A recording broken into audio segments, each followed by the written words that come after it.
Garvin Trilwick had a talent for mediocrity. His career as a freelance space explorer was a generous euphemism for aimlessly scavenging derelict ships and occasionally finding something that vaguely resembled value. He wasn't a hero, a villain, or even a sidekick. He was the guy who'd eat the last slice of pizza at a party and claim he was doing everyone a favor. It was on one of these lackluster scavenging trips, aboard a ship charmingly named the Intergalactic Lemon Grab, that Garvin's story began. The Lemon Grab had been drifting for so long that space dust had started renting out the place, charging comets an unreasonable monthly rate.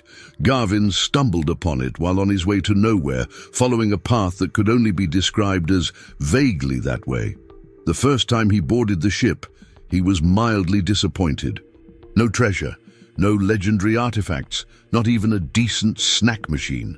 Just rows of cryptic control panels labeled in an alien script that looked suspiciously like someone had sneezed on wet ink. The cargo bay was worse, containing little more than crates of what appeared to be self-repairing toothbrushes. Garvin took one, just in case he ever needed to clean his teeth and fix a small plumbing leak simultaneously.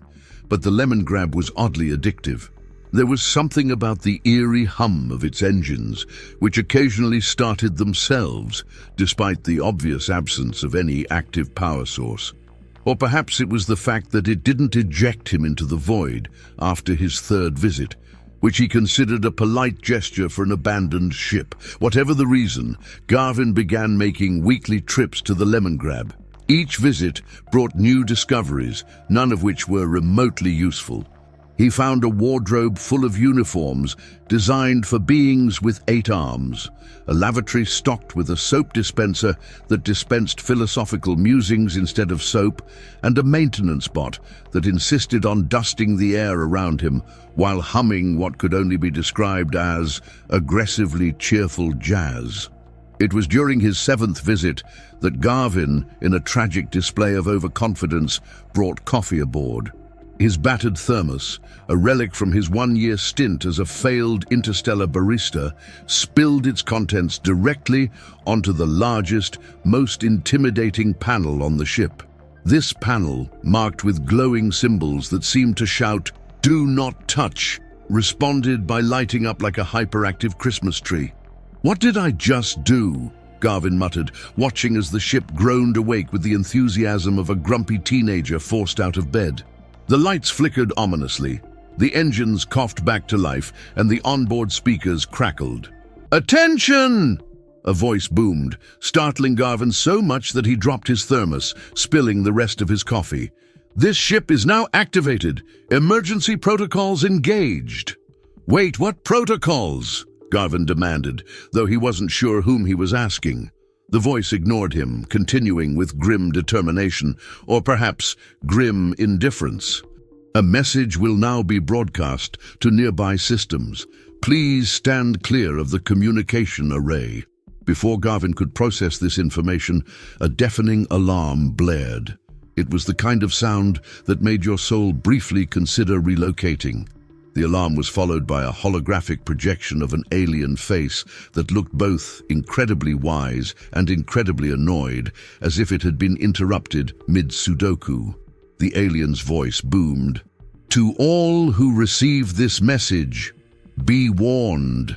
This ship contains an unstoppable, catastrophic force capable of destroying entire civilizations. Do not approach. Do not attempt to board. You have been warned." Garvin blinked. "What? That can't be right. I've been here 7 times and the only thing dangerous I've found is that soap dispenser." The message repeated itself, this time in a language that sounded like someone gargling marbles. The ship's engines began to hum louder, as if gearing up for something monumental. Lights flashed in chaotic sequences, and Garvin's attempts to shut the system down resulted only in activating what appeared to be a disco mode. Standing in the now blinking chaos, Garvin muttered the words that would ultimately define his predicament. "This is going to be a problem." Garvin Trilwick had made a career out of ignoring warning signs, but even he couldn't brush off a hologram threatening catastrophic destruction on a cosmic scale. As the message blasted through every nearby communication channel, his immediate instinct was to yell, "It was an accident!" as if that would somehow absolve him of intergalactic responsibility. Unfortunately, there wasn't much time to dwell on his guilt, or lack thereof. Within minutes, his comm system lit up with incoming transmissions. The first was from a nearby asteroid mining operation, where a gruff voice growled, "What in the name of Molnar's third beard is going on over there?" I spilled coffee?" Garvin replied weakly, realizing mid-sentence how absurd it sounded. The miner didn't respond, likely deciding this wasn't worth the brain cells it would take to process. Instead, the channel switched to what appeared to be a planetary government official. She looked severe, like someone who alphabetized their spice rack and judged those who didn't. "Identify yourself," she demanded. Garvin straightened up, trying to project confidence while standing next to a panel that had just started playing a jaunty tune for no discernible reason. Garvin Trilwick, freelance explorer, currently on the intergalactic lemon grab. "This is a misunderstanding, I swear." "Misunderstanding?" she repeated, her expression suggesting she was already imagining how satisfying it would be to imprison him. "Do you have any idea what you've done? That message has triggered a sector-wide state of emergency. The nearest military fleet has already been dispatched." "Military fleet?" Garvin squeaked. "Can we maybe call them off? This ship isn't dangerous, it's just weird." Before she could respond, another voice cut in, this one calm and condescending in equal measure.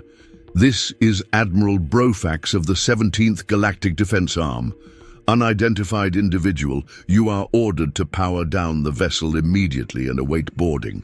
"I'm trying!" Garvin shouted, frantically mashing buttons on the control panel. Unfortunately, his attempts only managed to activate something labeled celebratory mode. Confetti shot from hidden vents, accompanied by triumphant trumpet music. The Admiral's voice hardened. "If you do not comply, we will consider this an act of aggression." Aggression? Garvin thought. The only aggressive thing here is how bad this coffee smells now that it's been baked into the controls. Realizing he was getting nowhere, he tried a different approach. "Listen, Admiral, this ship is abandoned. There's no catastrophic force. The only thing I've seen here that's remotely dangerous is a robot that tries to recite poetry while mopping." There was a long pause, during which Garvin could practically feel the collective disdain of the galactic authorities. "We are not convinced," the Admiral finally replied. "Stand by for—" Before he could finish, the ship's holographic projector blinked to life again. This time, it displayed a countdown. "Warning, system reactivation in T-5 minutes, announced the voice, which Garvin now decided sounded like an overly enthusiastic customer service rep. "Reactivation?" Garvin groaned. "What does that mean?" It was then that he noticed something new. A series of blinking lights leading to a door he hadn't opened before. The ship, apparently deciding it needed to spice things up, had unveiled a previously hidden section. Garvin, sensing that his options were dwindling, followed the lights to the mysterious doorway. Inside, he found a control room that made the previous one look like a child's toy. Screens flickered with incomprehensible data, and the air smelled faintly of burnt toast. Most concerning was the large red button in the center of the console. It was labeled in universal glyphs, "Absolute Doom, do not press." "Of course," Garvin muttered, "because every self-respecting abandoned ship needs one of these." The countdown reached 4 minutes, and Garvin panicked. He opened his comms again, his voice cracking. "Admiral, I swear to every deity in the known galaxy, I did not build this thing. I'm just a guy with terrible life choices." The Admiral's response was drowned out by another announcement from the ship. "Message resending. Enhanced signal activated." "What does that mean?" Garvin yelled, though he was pretty sure he didn't want the answer. Moments later, his comms buzzed with frantic voices. "It's broadcasting to the galactic core," one voice screamed. "This is a sector-wide crisis now." Garvin slumped against the wall, staring at the glowing red button. This was beyond anything he'd ever dealt with. And yet, as the timer ticked down, he muttered the phrase that had gotten him into most of his problems. Well, how much worse could it get? Garvin Trilwick had no plan. This wasn't unusual. Plans weren't really his style. But as the ominous countdown ticked into its third minute, even he had to admit that winging it wasn't cutting it. The blinking lights in the control room suddenly shifted to a soothing pastel blue, and the hologram reappeared. This time, the alien face looked slightly embarrassed, as if it had just remembered it left the oven on. "Incoming automatic wake-up sequence," the voice announced. "Stand clear of cryogenic pods." "Cryogenic pods?" Garvin echoed. "Oh, no, I've seen this movie. It doesn't end well for the guy standing in the room when the pods open." Despite his protests, the wall to his left slid open with a dramatic hiss, revealing a line of sleek capsules. Frost-covered glass panels slid back to reveal occupants. Garvin blinked at the sight of 5 bizarre figures now stirring to life. The first to fully wake was a tall, gangly creature with a face like a disgruntled praying mantis. It groaned, stretched its spindly limbs and turned to Garvin. "You're not Captain Flobnak," it said, its voice as nasal as a kazoo being played underwater. "Nope," Garvin replied, raising his hands defensively. "Just a guy who spilled coffee. Carry on." The mantis alien frowned. "Coffee? That's unusual." Before Garvin could explain, another pod opened, revealing a squat, furry creature with 3 eyes and a perpetual sneer. It yawned, scratched its belly, and immediately began complaining. "Is it just me, or did someone forget to set the cryo to gentle thaw? I feel like my insides were microwaved." Garvin took a cautious step back. Hi, I'm Garvin. You guys wouldn't happen to know why this ship is sending out death threats to the galaxy, would you?" "Death threats?" the mantis repeated, tilting its head. "Oh, that's just the old bluff system. Captain Flobnak installed it to scare off looters. Quite effective, really." "Effective?" Garvin sputtered. "You've got an entire military fleet heading this way, ready to blow us to atoms." The third pod opened with a hydraulic hiss, and out stepped a humanoid figure wearing what could only be described as a space jumpsuit designed by someone who hated the concept of symmetry. The figure spoke in a crisp, overly cheerful tone. "Hello, I'm Grivak, ship's morale officer. Do you require uplifting affirmations?" "Absolutely not," Garvin said flatly. Grivak clapped its hands. "Too bad. Protocol requires me to inform you that you're doing great, unless you're the one who spilled coffee, in which case you've doomed us all." The furry alien snorted. Typical Grivak. Uplifting as a brick to the face. Garvin rubbed his temples. "Look, is there a way to turn this thing off? You know, before the galaxy comes to murder us?" The mantis alien looked thoughtful. "There's a reset sequence, but it's complicated." "How complicated?" Garvin asked warily. "Well," the mantis began, "it involves synchronizing 5 redundant systems, each controlled by a different console, located on opposite ends of the ship. Also, there's a 12% chance of catastrophic reactor overload if we get it wrong." Garvin stared at them. "Why would anyone design a ship like this?" The furry alien shrugged. Flobnak had a flair for the dramatic. As if to punctuate this point, the ship's alarm blared again. 2 minutes to full reactivation. Please ensure your affairs are in order." Garvin threw up his hands. "Great, just great. How do we even start this reset?" Grivak smiled serenely. "Oh, I have no idea. I'm just the morale officer." The mantis sighed. "Fine, I'll take reactor control. Hairball here can handle engine stabilization." "Don't call me Hairball," the furry alien grumbled. "What about me?" Garvin asked. The mantis hesitated. "Well, technically, you spilled the coffee, so you should probably handle the master override." "And where is that?" "Right under the absolute doom button," Grivak said cheerfully. Garvin groaned.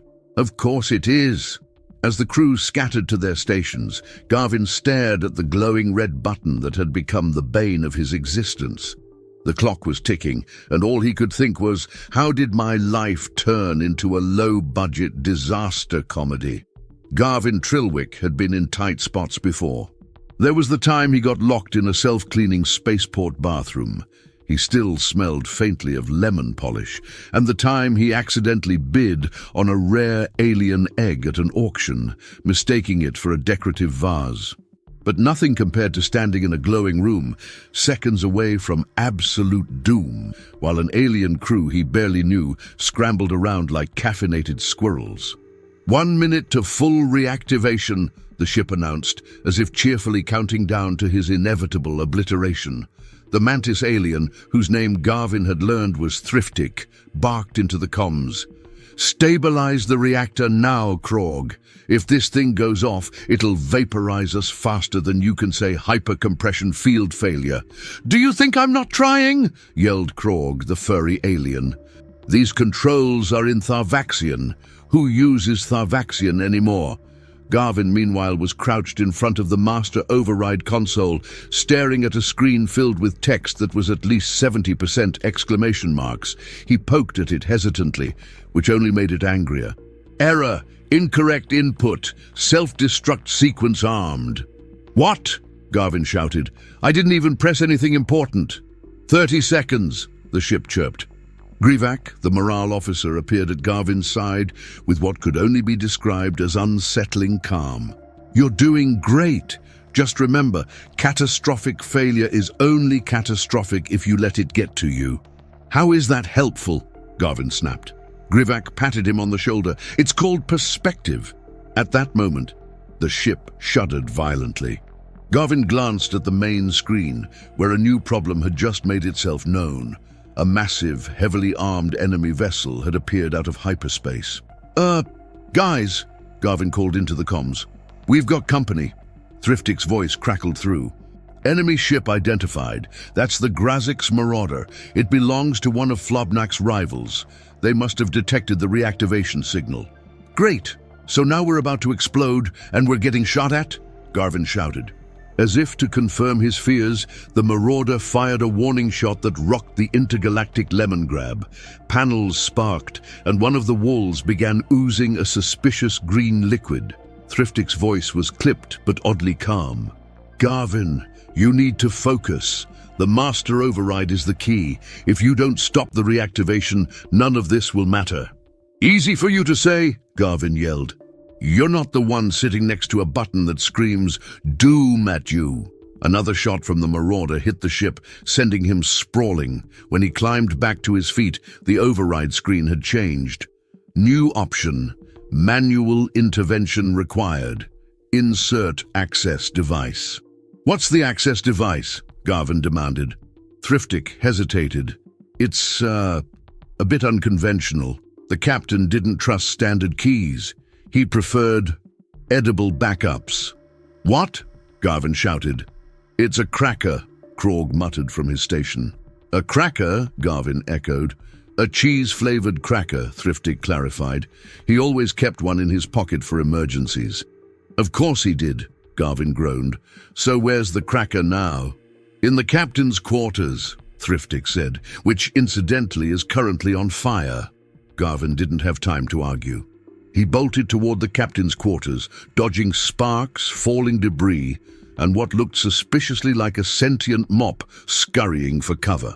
When he reached the quarters, the fire suppression system had partially activated, leaving everything soaked and smoldering. He spotted the captain's uniform draped over a chair, its pockets glowing faintly from the heat. "Please be here," he muttered, rifling through them until, miraculously, he found a small, slightly soggy packet labeled Cheddar Supreme Galaxy Bites. Grabbing the packet, he sprinted back to the control room. Thriftic's voice was yelling over the comms. "Hurry up! We've got less than 10 seconds!" Sliding to a stop, Garvin jammed the cracker into the designated slot. The system beeped twice, then went silent. "Reactivation sequence halted," the ship announced. "Have a nice day." Garvin exhaled in relief, only for the Marauder to fire another shot. The Lemongrab's shields buckled, and Thriftic screamed into the comms, "We're still under attack, you idiot." Garvin collapsed against the console, muttering, "I really need to stop getting out of bed." Garvin Trilwick had reached a point where the absurdity of his situation felt almost normal. He had just used a soggy cracker to stop a doomsday sequence, only to remain trapped on a malfunctioning ship under fire from a heavily armed enemy vessel. His next logical step? Probably screaming. But first, survival. The Marauder loomed on the main screen, a jagged monstrosity bristling with weaponry and bad intentions. Its captain appeared on a holo transmission, a towering alien with purple scales, glowing red eyes, and an unsettlingly polite smile. "This is Captain Varlock of the Grazix Marauder. I see the intergalactic Lemongrab has been reactivated. Kindly surrender the vessel, or I will reduce it, and you, to interstellar debris." Garvin, still slumped against the console, raised a weak hand. Hi, Captain. Quick question. What if I don't own the ship? Can I just leave?" Varlock's smile widened, which somehow made him even more terrifying. "Ownership is irrelevant. You are aboard the ship, and therefore you are the obstacle." "My patience is limited," Thriftic's voice cut through the comms. "Garvin, don't engage him. The Marauder's weapons could shred us in seconds. We need to jump to hyperspace, now." "Well, that's a problem," Krog interjected, his tone dripping with irritation. "Because the jump drive is offline, and the replacement parts, they're somewhere in the cargo bay, behind about 50 tons of unassembled furniture." Garvin groaned. "Of course.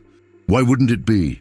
Another blast rocked the Lemongrab, sending sparks cascading from the ceiling. Gryvac appeared at Garvin's side, looking unreasonably cheerful, given the circumstances. "Great news," Gryvac announced. "I've found the weapons controls." "Why is that great news?" Garvin asked, glaring at him. Gryvac grinned. "Because they're voice-activated. Unfortunately, they only respond to the captain's voice and, well, Flobnak isn't here anymore." Garvin stared at him, then at the flashing weapons console. "Let me guess. Flobnak didn't leave a spare voice recording, did he?" "Nope," Gryvac chirped. "But on the bright side, I'm very good at impressions." The Marauder fired another volley, shaking the ship so violently that Garvin was nearly thrown across the room. He clambered to his feet and shouted into the comms, "Can anyone think of a solution that doesn't involve dying?" To his surprise, Krog answered, "Actually, maybe." "Maybe doesn't inspire confidence," Garvin snapped. "Well, it's either this or we explode," Krog replied. "I found an old experimental device in the engineering bay. It's labeled Refractive Chaos Generator. No clue what it does, but it's wired to the shield system." "That sounds like a terrible idea," Garvin exclaimed. "Got a better one?" Krog shot back. Garvin didn't. "Fine, do it." Moments later, the ship's shields began to pulse with strange, shimmering energy. The Marauder fired again, but instead of piercing the Lemongrab, the blast ricocheted back toward the enemy ship, narrowly missing it. Varlock's image reappeared on the holo screen, his polite demeanor replaced with seething rage. "What trickery is this?" Garvin grinned, despite himself. "Trickery? Oh no, Captain Varlock, that's just good old-fashioned chaos." Krog's voice came through the comms again. "The generator's overheating. If we don't shut it down, it'll fry the whole ship." Garvin slammed his hands on the console. "Can't we ever just win without consequences?" Thinking quickly, he turned to Gryvac. "Okay, morale officer, time to boost some morale. How do we get out of this?" Gryvac tilted his head thoughtfully. "Well, you could always negotiate." "Negotiate? With a guy who just threatened to atomize me?" "Sometimes," Gryvac said serenely. "People just need to feel seen." With no better options, Garvin opened the comms to Varlock. "Hey, Captain, what if we make a deal?" Varlock sneered. "What could you possibly offer me?" "I'll deactivate the ship's systems and give you the coordinates to a nearby scrapyard full of valuable tech," Garvin lied, hoping his bluff wasn't as obvious as it felt. Varlock hesitated, his greed battling his suspicion. Coordinates first. Garvin rattled off a set of numbers that, unbeknownst to Varlock, would lead him directly into an asteroid field. As soon as Varlock disconnected to pursue the bait, Garvin shouted, "Krorg, shut down the generator! Thriftic, get us out of here!" The ship lurched as the engines roared to life. The lemon grab sputtered into hyperspace just as the Marauder realized the ruse, its furious captain left shaking a clawed fist in empty space. Garvin collapsed into a chair, exhausted but alive. Thriftic's voice came through the comms, weary but impressed. "That was surprisingly effective for someone who spilled coffee." Garvin groaned. "Never mention the coffee again." Like, subscribe to the channel and hit the bell. Your support means the world to me and helps me keep creating amazing content for you.